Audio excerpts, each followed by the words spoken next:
राजा नृग की कथा। एक बार श्री सांब, श्री प्रद्युम्न, श्री चारुभानु भगवान श्री कृष्ण के परिवार के सदस्य और यदुवंश के राजकुमार श्री गद आदि द्वारका के समीप वन में विहार के लिए गए। विहार करते हुए वे सब अत्यंत प्यासे हो गए, अतएव वे वन में जल प्राप्ति का स्थान ढूंढने लगे। जब वे एक कुएं के समीप गए तो उन्होंने देखा कि उसमें जल नहीं था, अपितु कुएं में एक अद्भुत जीव था। यह एक विशालकाय छिपकली थी। इतने अद्भुत पशु को देखकर वे सब चकित रह गए। वे समझ गए कि वह छिपकली फंस गई थी और अपने प्रयास से वह बाहर नहीं निकल सकती थी। अतः सहानुभूतिवश उन्होंने उस विशाल छिपकली को कुएं से निकालने का प्रयास किया।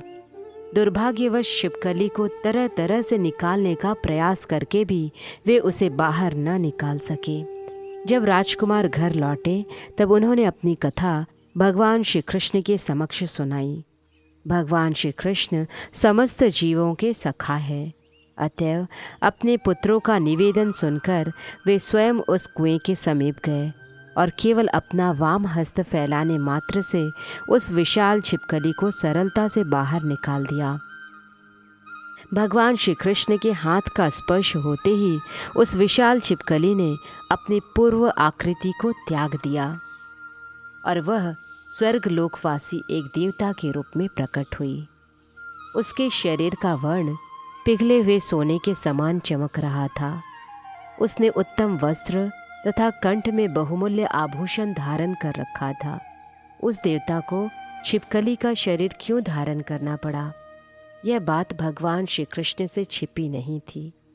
तथापि अन्य सबकी जानकारी के लिए भगवान ने प्रश्न किया, हे सौभाग्यवान देवता, अब मैं देखता हूँ कि तुम्हारा शरीर इतना सुंदर तथा प्रभावान है। तुम कौन हो? हम अनुमान कर सकते हैं कि तुम स्वर्ग के श्रेष्ठ देवताओं में से एक हो। सौभाग्यवान हो। मेरे विचार में तुम ऐसी दशा में रहने की योग्य नहीं हो।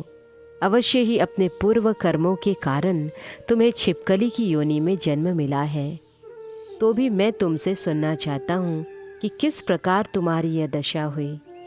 यदि तुम यह भेद खोलना उचित समझो तो हम सबको अपना परिचय दो।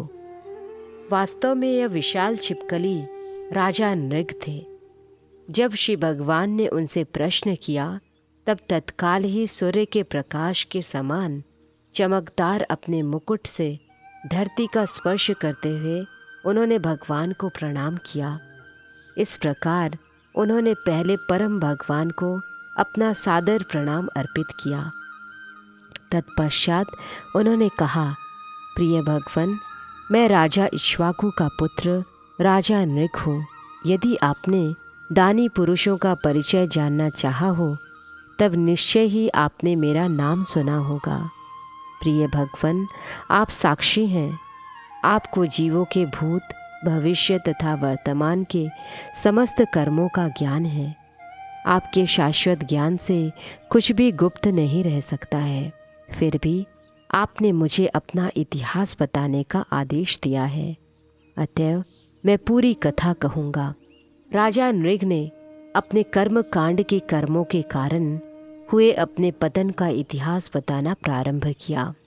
वे अत्यंत दानी थे और उन्होंने इतनी गाय दान की थी कि उनकी संख्या पृथ्वी पर की धूलि, आकाश के नक्षत्रों एवं वर्षा की बूंदों के बराबर थी। वैदिक अनुष्ठानों के अनुसार दान में रुचि रखने वाले मानव को ब्राह्मणों को गोदान करने का आदेश है। राजा नृग के कथन से ऐसा प्रतीत होता है कि वह इस सिद्धांत का गंभीरता से पालन करता था, किंतु फिर भी उसके कर्म में तनिक त्रुटि के कारण उसे छिपकली के रूप में जन्म लेना पड़ा। अतएव भगवद गीता में भगवान ने कहा है कि जो दानी व्यक्ति अपने दान से लाभान्वित होना चाहता है उसे अपने उपहार श्री कृष्ण को प्रसन्न करने के लिए देना चाहिए। दान देने का अर्थ है पुण्य कर्म करना। पुण्य कर्मों के फलस्वरूप व्यक्ति की उन्नति ऊर्ध्व लोकों तक हो सकती है, किंतु स्वर्ग लोक तक उन्नति होने से ही यह निश्चित नहीं होता है कि व्यक्ति का कभी पतन नहीं होगा। अपितु राजा नृग के उदाहरण से निश्चित रूप से यह सिद्ध हो जाता है कि सकाम कर्म, चाहे पुण्य कर्म ही क्यों न हो, हमें शाश्वत आनंदमय जीवन प्रदान नहीं कर सकते हैं। जैसा कि भगवत गीता में कहा गया है, पुण्य कर्म अथवा पाप कर्म किसी भी कर्म का फल मानव को बंधन में बांधता है। कर्म फल के बंधन से व्यक्ति तभी मुक्त हो सकता है जब कर्म को श्री भगवान के यज्ञ की भांति संपादित किया जाए। राजा नृग ने आगे कहा कि दान में दी गई गाय सामान्य गाय नहीं थी। प्रत्येक गाय कम आयु की थी और केवल एक बछड़े की माँ थी। वे सभी अत्यंत शांत, स्वस्थ तथा दुधारू गाय थी। प्रत्येक गाय वैध रूप से उपार्जित धन से खरीदी गई थी।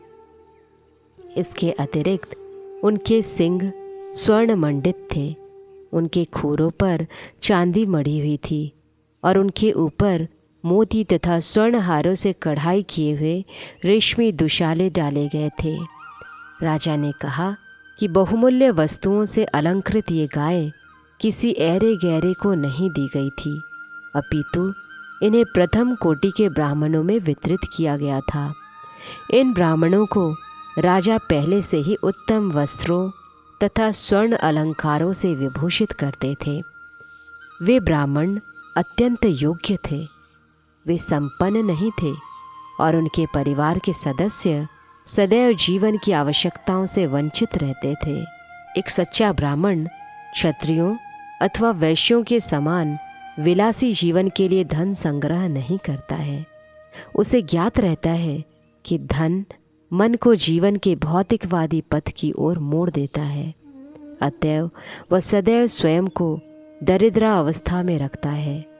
इस प्रकार से जीवन व्यतीत करना प्रत्येक योग्य ब्राह्मण का प्रण होता है और ये सभी ब्राह्मण भली भांति इस प्रण का पालन कर रहे थे। वे वैदिक ज्ञान के विद्वान थे। वे जीवन के आवश्यक तप व व्रतों का संपादन करते थे और उदार थे। वे योग्य ब्राह्मणों के मानदंड को पूरा करते थे। गायों के अतिरिक्त उन्हें भूमि, स्वर्ण, गृह, घोड़े तथा हाथी भी प्रदान किए गए। अविवाहित ब्राह्मणों को पत्नियां, दासियां, अन्न, चांदी पात्र, वस्त्र, रत्न, गृह उपयोगी सज्जा तथा रथ आदि प्रदान किए गए। यह दान वैदिक विधि के अनुसार एक यज्ञ के रूप में दिया गया। राजा ने यह भी कहा कि उन्होंने न केवल ब्राह्मणों को उपहार दिए थे, अपितु उन्होंने कुएं खुदवाने, मार्गों के किनारे वृक्षारोपण करवाने तथा राजमार्गों पर जलाशय बनवाने जैसे पुण्य कर्म भी किए थे। राजा ने आगे कहा, इतना सब करने पर भी दुर्भाग्यवश एक ब्राह्मण की गाय मेरी अन्य गायों में सम्मिलित हो गई। इस बात का ज्ञान न होने के कारण मैंने उसे पुनः एक अन्य ब्राह्मण को दान में दे दिया। जब वह ब्राह्मण गाय को ले जा रहा था तब उसका पूर्व स्वामी उसे अपनी बताने लगा। उसने कहा, यह गाय पहले मुझे दी गई थी, तो तुम इसे कैसे ले जा रहे हो? इस प्रकार दोनों ब्राह्मणों के मध्य वाद विवाद एवं झगड़ा हुआ और उन्होंने मेरे सम्मुख आकर मेरे ऊपर आरोप लगाया कि मैंने पहले दान में दी गई एक गाय वापस ले ली है। किसी भी व्यक्ति को और विशेष रूप से किसी ब्राह्मण को कुछ देकर उसे वापस लेना महापाप माना जाता है। जब दोनों ब्राह्मणों ने राजा पर एक ही आरोप लगाया तो राजा की समझ में न आया कि ऐसा किस प्रकार हुआ। तत्पश्चात राजा ने अतिशय विनयपूर्वक उस एक झगड़ा कराने वाली गाय के बदले में प्रत्येक को 1-1 लाख गाय देने का प्रस्ताव किया। उन्होंने उनसे प्रार्थना की कि वे उन ब्राह्मणों के सेवक थे और उनसे कोई भूल हो गई है। इस प्रकार उस भूल को सुधारने के हेतु उन्होंने उनसे प्रार्थना की कि वे राजा पर दया करें और एक गाय के बदले में 1,00,000 गाय दिए जाने का प्रस्ताव स्वीकार कर ले। राजा ने बारंबार ब्राह्मणों से प्रार्थना की कि वे इस दोष के कारण उसको नरक में गिरने से रोक ले। ब्राह्मण का धन ब्रह्मस्व कहलाता है और मनु के नियम के अनुसार इसे सरकार भी नहीं ले सकती है। दोनों ब्राह्मण यही कहते थे कि गाय उनकी है और किसी भी दशा में वापस नहीं ली जा सकती है। दोनों में से कोई भी 1,00,000 गायों से अपनी गाय बदलने को सहमत नहीं था। इस प्रकार राजा के प्रस्ताव से असहमत होकर दोनों ही ब्राह्मण क्रोध में भरकर महल से चले गए।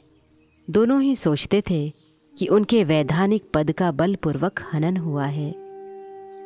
इस घटना के पश्चात जब राजा के शरीर त्यागने का समय आया तब उन्हें यमराज के समक्ष ले जाया गया।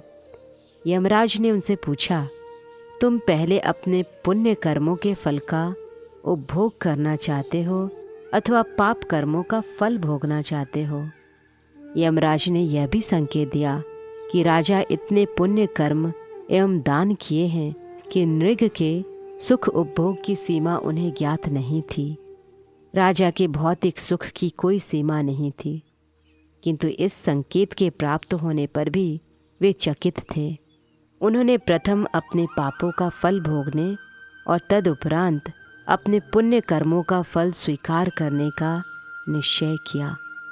अतएव यमराज ने तत्काल उन्हें एक छिपकली बना दिया। राजा नृग एक विशाल छिपकली के रूप में दीर्घ काल तक एक कुएं में पड़े रहे। उन्होंने भगवान श्री कृष्ण से कहा, जीवन की उस निकृष्ट अवस्था में रहने पर भी मेरी स्मरण शक्ति का कभी नाश नहीं हुआ और हे भगवान, मैं केवल आपका स्मरण करता रहा। राजा नृग के इन कथनों से प्रतीत होता है कि जो लोग सकाम कर्म के नियम का अनुसरण करते हैं और भौतिक लाभ प्राप्त करते हैं वे बुद्धिमान नहीं होते हैं। यमराज के द्वारा एक चीज़ चुनने का अवसर दिए जाने पर राजा नृग प्रथम अपने पुण्य कर्मों का फल स्वीकार कर सकते थे, किंतु इसके स्थान पर उन्होंने सोचा कि पापों का फल पहले भोग कर बाद में अपने पुण्य कर्मों के फल का निर्बाध आनंद प्राप्त करना अधिक उत्तम होगा। कुल मिलाकर उनमें श्री कृष्ण भक्ति का विकास नहीं हुआ था। कृष्ण भावना भावित व्यक्ति में भगवान श्री कृष्ण के प्रति प्रेम विकसित हो जाता है। उसे पुण्य अथवा पाप कर्मों से कोई प्रेम नहीं होता है, अतएव वह ऐसे कर्मों के फल का भागी नहीं होता है।